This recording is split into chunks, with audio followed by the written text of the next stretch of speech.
السلام علیکم ورحمۃ اللہ وبرکاتہ۔ بسم اللہ الرحمن الرحیم۔ ناظرین، آج جو ہم آپ کو ویڈیو دکھانے جا رہے ہیں یہ ویڈیو ہے مفتی عبدالواحد قریشی۔ تو ناظرین، آپ نے ان کے بیانات بھی بڑے سنے ہوں گے اور سوال و جواب کی نیچے بھی سنی ہوگی، لیکن حیرانگی والی بات یہ ہے کہ کسی نے کہہ دیا کہ ذاکر نائک کے بارے میں آپ کا کیا خیال ہے؟ تو ذاکر نائک یعنی کہ بارے میں غلط جملے یعنی گالی تک پہنچ جانا یہ کیسے ہو سکتا ہے؟ یعنی کہ ان کی وائف کے بارے میں مفتی عبدالحنیف قریشی نے باتیں کی ہیں۔ تو آئیے ناظرین وہ ہم ویڈیو دیکھتے ہیں، تو پھر ساتھ ہی ہم آپ کو ذاکر نائک حافظہ اللہ تعالیٰ کی ویڈیو دکھائیں گے۔ اور ناظرین بتائیے گا آیا کہ یہ مفتی عبدالحنیف قریشی کا یہ جملہ کہنا بنتا تھا کہ وہ پھر اپنی وائف کو استغفر اللہ؟ خیر، تو آئیے ناظرین وہ ویڈیو دیکھتے ہیں اور ساتھ ہی ہم آپ کو ذاکر نائک حافظہ اللہ تعالیٰ کی ویڈیو دکھاتے ہیں، تو پھر انشاءاللہ اسی واللہ سے ناظرین ہم بھی گفتگو کریں گے۔ تو آئیے ناظرین مل کے ویڈیو دیکھتے ہیں۔ یاد رکھنا، ڈاکٹر ذاکر نائک سے پوچھا گیا جنت میں حور مردوں کو ملے گی، عورتوں کو کیا ملے گا؟ تو جواب یہ تھا کہ ان کو اپنا شوہر ملے گا۔ تو کیا کہتے ہیں؟ جنت میں عورتوں کو بنا ہوا ایک مرد ملے گا جسے حورا کہتے ہیں۔ میں نے کہا جی تیری زنانی نو ملنا ہے۔ ہم نے کہا آپ کی بیویوں کو ملے، ہم تو اپنی بیویوں کو خود ملیں گے بابا۔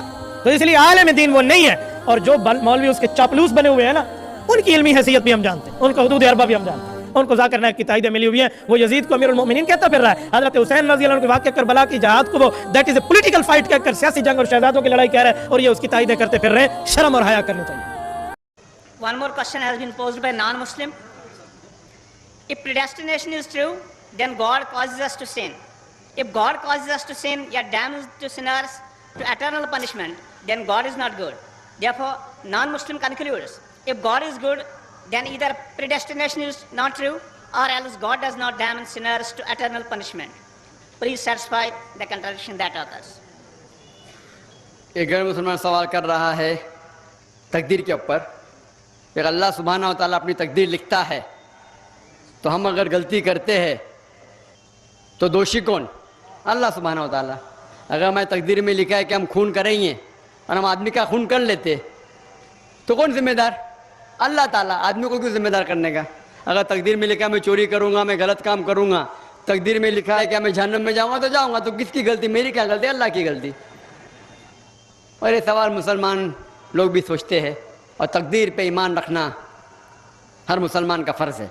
لیکن ہم پہلے یہ جان لے تقدیر کسے کہتے ہیں، اور اکثر ہم مسلمان بھی نہیں سمجھ پاتے تقدیر کا کیا مطلب ہے، اور ایسا کہتے ہیں وہ تقدیر میں لکھا ہے تو میں کر دیا، کچھ بھی ہوا تو تقدیر میں لکھا ہوا ہے، محنت نہیں کرتا ہوں میں، وہ تقدیر میں لکھا ہے کہ میں غریب رہوں گا۔ یہ تقدیر کی کیا معنی ہوتی ہے؟ اللہ تعالیٰ فرماتے ہیں سورہ اسراء میں کہ جب بھی ایک انسان پیدا ہوتا ہے تو اس کے گردن کے گول میں اس کے پوری آتما کتھا، اس کا فیوچر، اس کا بھوشیہ لکھ لیتا ہوں میں آپ کو سمجھانے کے لیے ایک مثال پیش کرتا ہوں۔ مثال کے طور پہ اگر ایک کلاس کے اندر ایک ٹیچر کلاس میں پڑھاتا ہے اور ایگزامینیشن کے پہلے کہتا ہے کہ یہ اسٹوڈنٹ پورے کلاس میں نمبر 1 آئیں گا، اول آئیں گا، یہ اسٹوڈنٹ سیکنڈ کلاس سے پاس ہوئیں گا، وہ اسٹوڈنٹ فیل ہو جائیں گا۔ مثال دینا، برا مت لگنا ویسا۔ اور ایگزامینیشن ہوتا ہے اور یہ اسٹوڈنٹ فرسٹ آتا ہے، یہ اسٹوڈنٹ سیکنڈ کلاس سے پاس ہوتا ہے، اور یہ اسٹوڈنٹ فیل ہو جاتا ہے۔ میں آپ سے یہ سوال پوچھتا ہوں کہ جو طالب فیل ہو گیا، کیا وہ کہہ سکتا ہے کہ کیونکہ ٹیچر نے کہا میں فیل ہوں گا اس لیے فیل ہو گیا؟ کہہ سکتا ہے کہ نہیں کہہ سکتا؟ کیوں؟ ٹیچر اپنے تجربے سے کہہ رہا ہے یہ اسٹوڈنٹ بہت اچھا ہے، بہت پڑھائی کرتا ہے اس لیے فرسٹ آئے گا، یہ اسٹوڈنٹ ٹھیک ہے سیکنڈ کلاس، یہ اسٹوڈنٹ پکچر دیکھتا ہے کلاس ہی نہ اٹینڈ کرتا ہے اس لیے فیل ہوئے گا۔ تو اپنے تجربے سے وہ بھوشیہ کے بارے میں کہتا ہے، لیکن وہ اسٹوڈنٹ نہیں کہہ سکے گا کیونکہ ٹیچر نے مجھے کہا میں فیل ہوں گا اس لیے فیل ہو گیا۔ دوشی کون؟ وہ خود اسٹوڈنٹ کہ اس نے پڑھائی نہیں کیا۔ اسی طریقے سے اگر آپ کمپیئر کریں گے، اللہ سبحانہ و تعالیٰ ٹیچر سے تو بہت اونچے، ٹیچر تو کبھی کبھی غلطی کر سکتا ہے، اللہ سبحانہ و تعالیٰ کے پاس علم غیب ہے، وہ بھوشیہ کے بارے میں جانتے ہیں۔ جب بھی کوئی کام ہوتا ہے کچھ چیز فکسڈ ہے، آپ کہاں پیدا ہوں گے، آپ کب مرے، کچھ چیز مکمل ہے۔ اس کے علاوہ اللہ سبحانہ و تعالیٰ نے آپ کو فری ول دیا ہے۔ فری ول مطلب آپ جو بھی چاہے چن سکتے ہیں۔ اللہ تعالیٰ کو ہدایت دی قرآن اور حدیث میں، لیکن آپ کے اوپر ہے آپ اس کے اوپر عمل کریں نہیں کریں۔ لیکن اللہ تعالیٰ جانتا ہے آپ کیا کریں گے، مثال کے طور پر آپ ایک راستے پہ چل رہے ہیں اور ایک چوراہے پہ آتے ہیں. 4 راستے ہیں, نمبر 1, نمبر 2, نمبر 3, نمبر 4. آپ کوئی بھی راستہ چن سکتے ہیں. آپ چنتے ہیں راستہ نمبر 3. اللہ سبحانہ تعالیٰ کو پہلے سے علم غیب ہے, پہلے سے پتا تھا کہ آپ جب چوراہے پہ آئیں گے آپ راستہ نمبر 3 لیں گے. تو اللہ تعالیٰ پہلے سے لکھ لیتا ہے کہ آپ راستہ نمبر 3 چنیں گے.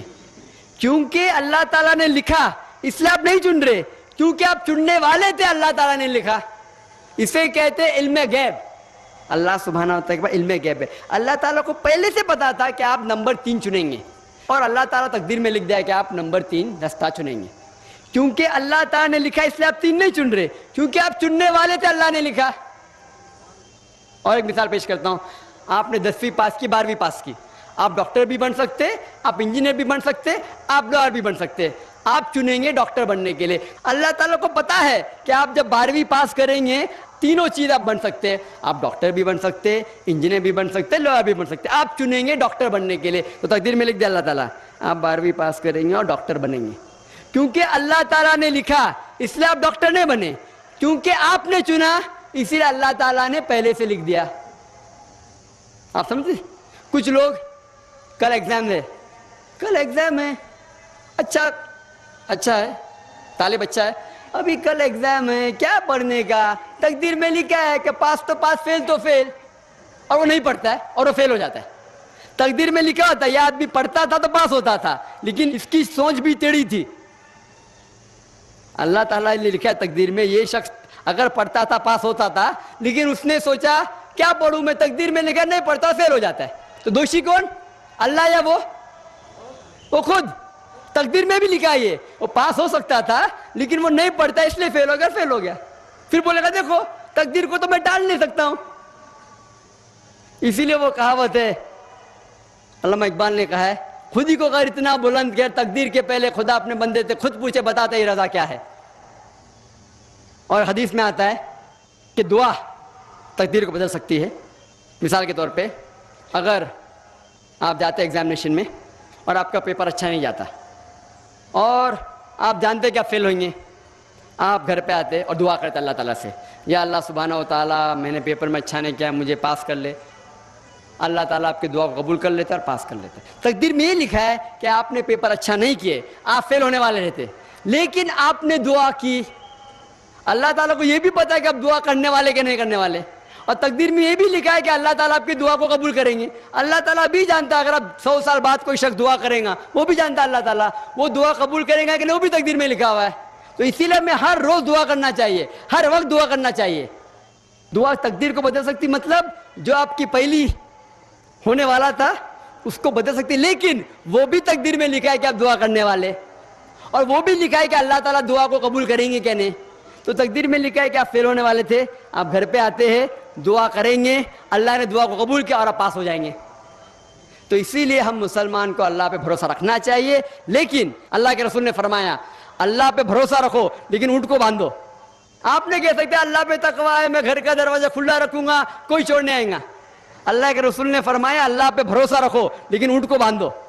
تو اللہ پہ پورا بھروسہ ہونا چاہیے, لیکن آپ خود محنت کرنا چاہیے, آپ خود جہاد کرنا چاہیے, آپ کو خود قرآن پہ عمل کرنا چاہیے. آپ کہیں گے تقدیر میں لکھا ہوا ہے میں چوری کروں گا تو آپ کام ہی نہیں کریں گے, اور چوری کریں گے بولیں گے تقدیر میں لکھا ہے آپ کی غلطی ہے, اللہ تعالیٰ کی نہیں.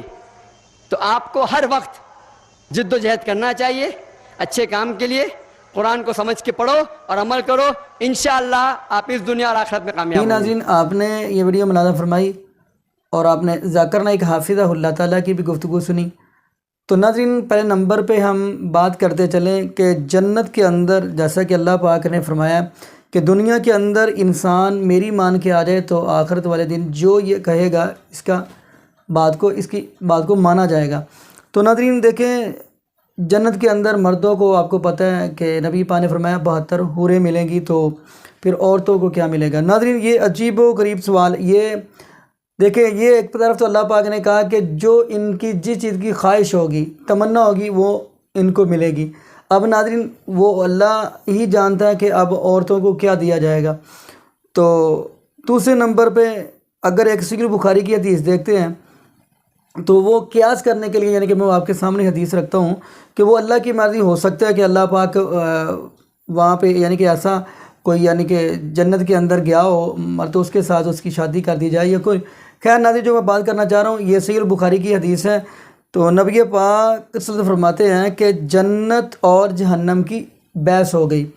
اب جنت کہنے لگی کہ میرے اندر غریب سے لوگ آئیں گے، تو دوزخ کہنے لگی میرے اندر فاجر فاسق یعنی امیر لوگ آئیں گے.